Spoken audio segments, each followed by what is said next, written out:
Welcome to the Co-Parenting Conversations podcast, brought to you by the Center for Divorce Education. With renowned psychologist Dr. Donald Gordon, we will delve into the complex world of co-parenting during and after divorce and separation. Join us as we explore some of the emotional, legal, and practical aspects of parental breakups, helping you navigate this transformative journey with wisdom and guidance. Whether you're currently going through a divorce, contemplating separation, or supporting a loved one in their journey, the Center for Divorce Education is here to empower you with knowledge and offer you a roadmap towards a brighter future. The information presented in this podcast is intended for educational purposes only. The presentation of this material is not intended to constitute mental health therapy or to diagnose mental health disorders. The presentation of this material is not intended to constitute legal advice. Participants are encouraged to discuss specific legal questions with a licensed attorney of their choice. Welcome back to the Co-Parenting Conversations podcast by the Center for Divorce Education. We provide online parenting classes for divorcing and separating parents. I'm Jamie, and today we're going to do something a little different. We have a special guest this morning, Mr. Stephen Nixon, who is not only a family law attorney, but also the founder of Talking Parents, a communication app for co-parents. Many parents who take our programs express how difficult it is to communicate with their co-parent, or to have a set schedule or make changes to a schedule because of the lack of communication. I'll go ahead and bring on Dr. Dawn and Mr. Nixon to share some of the common issues they have seen with parents and communication issues. Dr. Dawn, I'll let you take it from here. Okay. Well, thanks a lot for being with us this morning, Mr. Nixon. Good to meet you. Thank you so much for having me on. I'm excited to be here. Well, it's really fun to talk about how we both are doing what we're doing and how we have similar goals. So I want to get into that a little bit this morning. I'd like to start by getting a little bit of your background and why you chose to develop the Talking Parents app. I actually got into family law somewhat by accident. My first job out of law school was as a prosecutor for the state attorney's office here in Northwest Florida. And I did that for a while. And then my brother and I started our own law practice. And I was focused on criminal law and he was focused on family law. After a bit of time, though, life came up and he ended up leaving the firm. And so I sort of inherited our family law practice. I never really intended to practice family law, but I ended up practicing family law. It worked out well, though, in the end, because as soon as I began practicing family law and going to court on these various family law issues, it became blatantly apparent that in pretty much every one of these cases, regardless of the underlying issue, when we got to court, we were arguing over who had said what and when they said it. And the same thing would happen in pretty much every family law case that I had. Your client would come in and you would discuss the issue. They would inevitably tell you that there were communications between themselves and the other parent, text messages, emails, social media messages. MySpace was popular back then. And you would tell your client, all right, well, go find those things and bring them to me because we need to see those. And we need to put together some kind of record of what you and the other parent have been saying. And the client would go off and they would take a great deal of time, usually weeks, maybe months. And then they would eventually come back to you with this big, messy stack of stuff. And they would say, oh, well, I couldn't get the text messages. I could only get the text messages back to this period. And I had to take a picture of the phone with another camera and print those out. And I've got the emails here, but I can't get into my other email address. Or I found this message, but I'm sure I sent another one, but maybe I sent that from a different email. And then they would have some stuff from the other parent and we'd have these, Facebook or MySpace printouts and all kinds of stuff from different places. And what we would end up with was just a mess, just a complete mess. And then to make it worse, when we would go to court, the other parent would have done the same thing. The idea for Talking Parents originally came to me after a 4-hour hearing that I had one afternoon. And we never even got to the heart of the matter. We never even got to our legal arguments regarding the matter because we spent the entire hearing just trying to create some sort of record of what these individuals have been saying to each other. One side would present an email or a text message and the other side would look at it and say, well, I never got this. Or they'd say, well, hold on, I got this, but I replied. Do you have my reply? And then they would both dig through their stack of paper for 20 minutes. And at the end of the day, absolutely nothing had happened. We accomplished nothing. And the court, dismissed our clients and sat down with myself and the other attorney and said, look, one of you needs to figure out a way for these people to talk to each other where we can not do this again, where when they come back to court, we can know exactly what they were actually saying to each other so that we don't waste this incredible amount of time and money and the court's resources trying to figure out what people have been saying to each other. And that's really where the idea from Talking Parents came from. And so once I realized that that kind of service did not exist with a focus on those perfect, unalterable records, I saw the opportunity to build Talking Parents, and that's where it started. Well, thanks. That's it makes a lot of sense that to save time and to improve accuracy is to develop an app where you can have this stuff recorded automatically, so it's available to both parents. And I would imagine having that available is going to change their behavior, because they're going to have to be accountable for what they're saying and doing now, because it's going to be right there in print or recorded. Well, as a psychologist, I've seen a lot of communication problems with these divorcing parents, and it's really sad because they've gotten to the point where they are attacking and counterattacking each other. Why does that happen? Here are two people who were married or formed a relationship, had children together, were expecting to be together, forever, and now they're not. And what's happened? I think one of the biggest things that's happened that's gotten in the way of their having respectful and clear communication is that they've lost trust. They no longer trust the other person. Then that causes them to become defensive. When the other person says something, they're automatically on the defensive. They're expecting to be attacked or demeaned or belittled. And it frustrates them, and it causes them to react in a similar way. Another thing that these couples do is they tend to assume the worst of each other's motives. You've heard the expression, giving somebody the benefit of the doubt.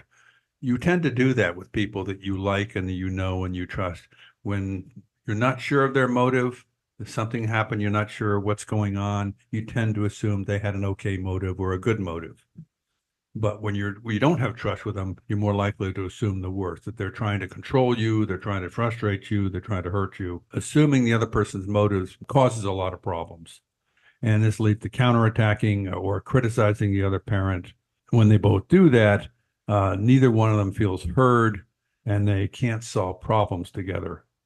A lot of parents do solve their problem together and reach an agreement, either through mediation or through the help of an attorney or on their own. There's some trust there, and they're able to talk and solve problems, like agreeing on a schedule for seeing the children and sharing expenses. But when they have these problems, one parent will withdraw. They don't like the conflict, so they'll just stop talking to the other parent, and then they can't share information about the children. Or they'll stonewall. In other words, they'll refuse to talk about something, and so problems don't get solved. When parents don't feel heard and they don't feel safe, they will start avoiding the other parent and not responding to voicemail, not picking up the phone. The other parent comes to get the children, and they'll send the children out. They won't go talk to the other parent. And if they continue this and they're not able to solve problems, the confidence in their ability to solve problems diminishes. They blame the other parent, and they're more likely to be having a battle in court. Well, those are all great points. And, we definitely see in family law situations where parents are trying to get back at each other. People are very emotional when they're going through the family law system. And they're often, they have a lot of resentment towards each other and maybe a lot of anger. And that can lead to all kinds of poor communication. Sometimes we see situations where it is one parent truly trying to get back at the other by maybe giving them some incorrect information or leaving information out, giving them the wrong information about, an extracurricular activity. That can definitely happen. But, what you see in almost every case even is just parents who are trying to discuss a matter. One parent is trying to maybe discuss something regarding the children, and then they're making sort of these personal, hurtful attacks against each other, rather than actually discussing the important things that they need to discuss regarding their children, and trying to do it in a professional and constructive way. It kind of turns into these personal attacks.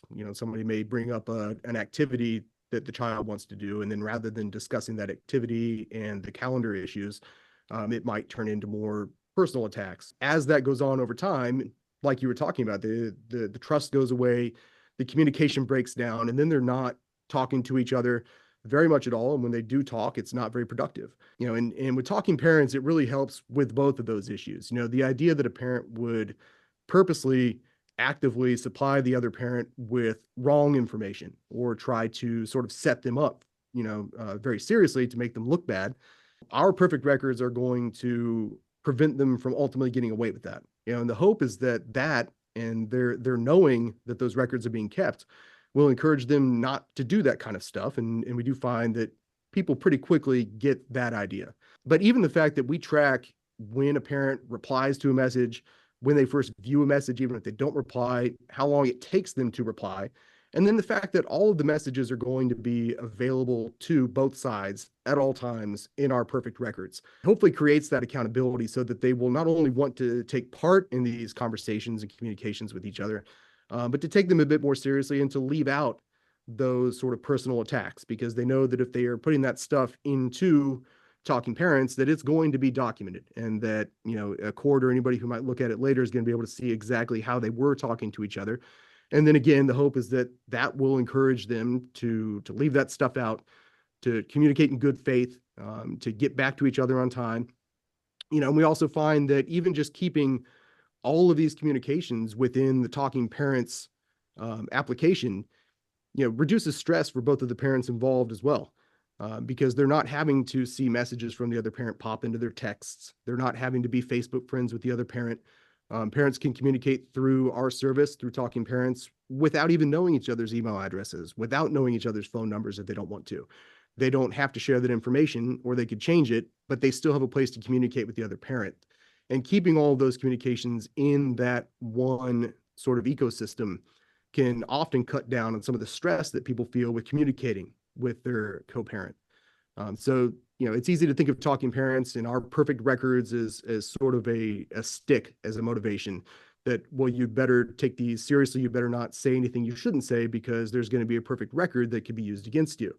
And it may start that way, but I think that people utilizing our service quickly realize that it just helps them feel better to communicate through our service and to have all of these communications in one place, to have that peace of mind and knowing that the record is available and that both parents have access to the same record at all times, that, to help them feel mentally healthier, maybe a little bit happier.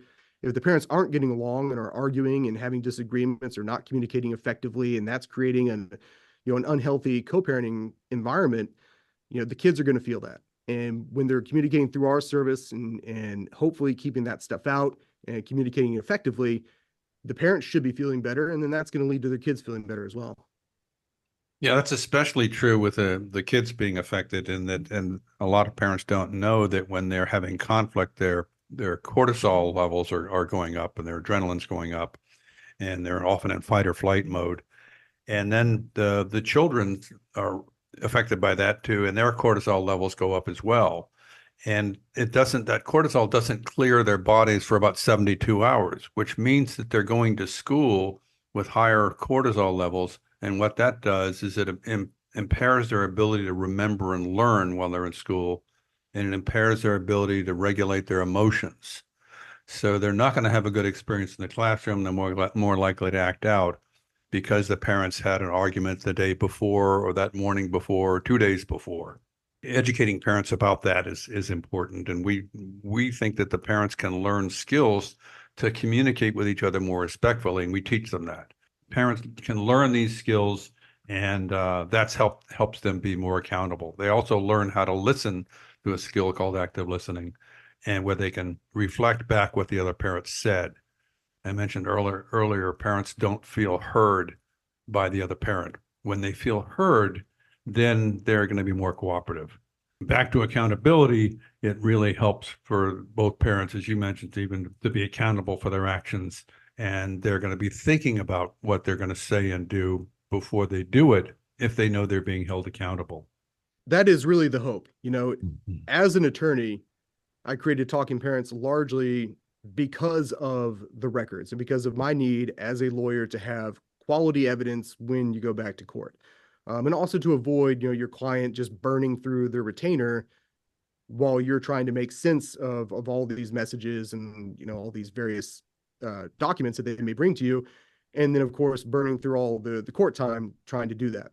So as a lawyer, I was very focused on that aspect of the service, of keeping these perfect records. But that, the idea that you're just going to be constantly getting the other parent in a gotcha, that may happen from time to time. But what we really see, and the real goal, like I was saying, is to get the parents, because of these records, we have that accountability. And then because of the accountability, hopefully that will encourage them to try harder to communicate effectively. And especially if they're working with professionals like yourself, giving them a lot of new tools and techniques that they can utilize to communicate more effectively, so that they can get along better with their co-parent, resolve more issues on their own.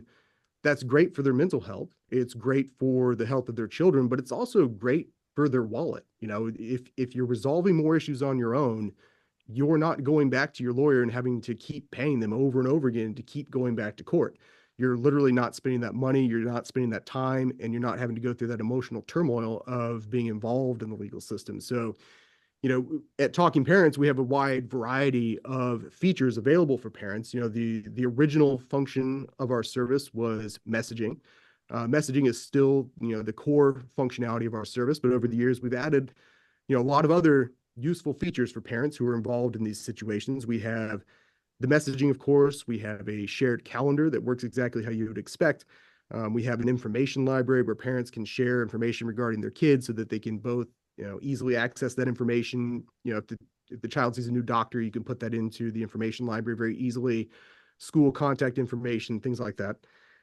We have a system available called accountable payments so that parents can make payments to each other and through our app and through our service. And then we also have our accountable calling feature, which allows parents to make phone calls to each other through Talking Parents, either voice calls or video calls. The unique thing about Talking Parents, beyond the fact that we make these features available, is that every feature available through Talking Parents is documented in one of our complete records.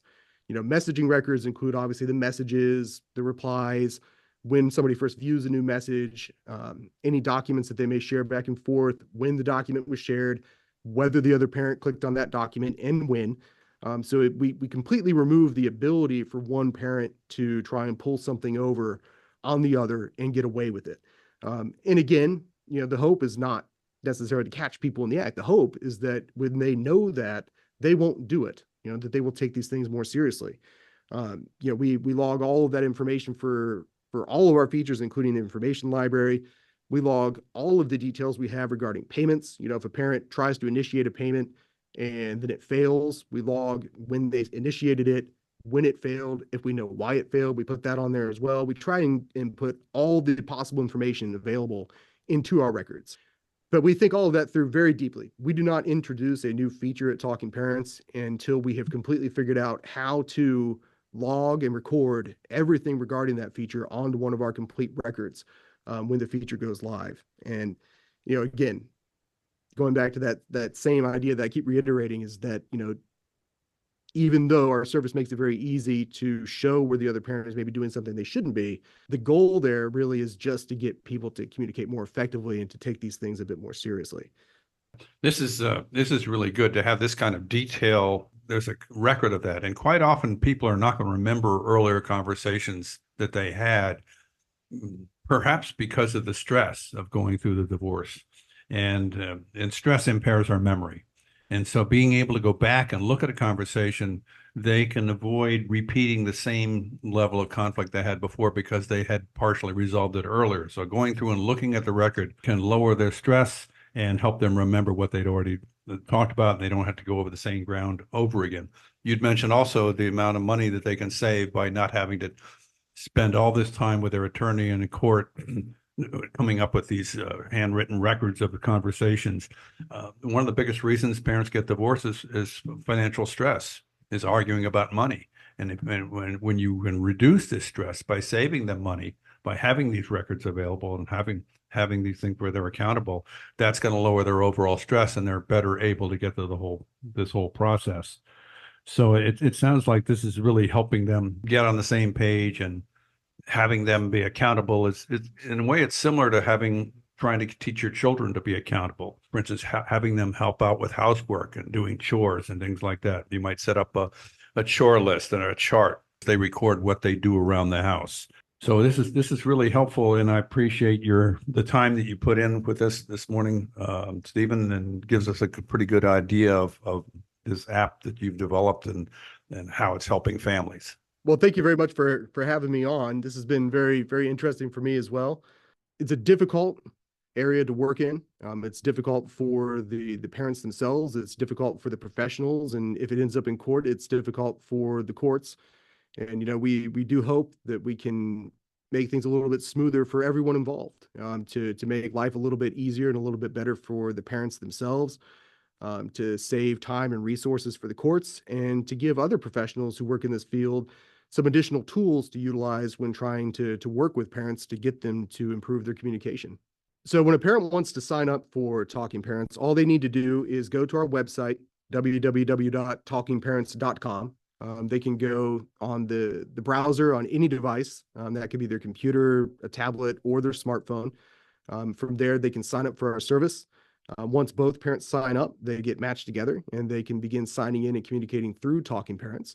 The basic functionality of Talking Parents is available as a free account, where the parents can sign in and message each other through a web browser. So even with a free account, parents can still communicate with each other on their phones. They do have options, however, to upgrade to a paid account, to a premium account. That includes access to our device-specific apps for iPhone and Android. There is a free trial period available for those premium accounts, so that they can try out some of our additional features as well before they decide if they want to stick with that. That is great information for parents to have, and it is wonderful to know that there are apps out there that can actually be so beneficial for parents. So thank you both for your time, and thanks to all our listeners for tuning in.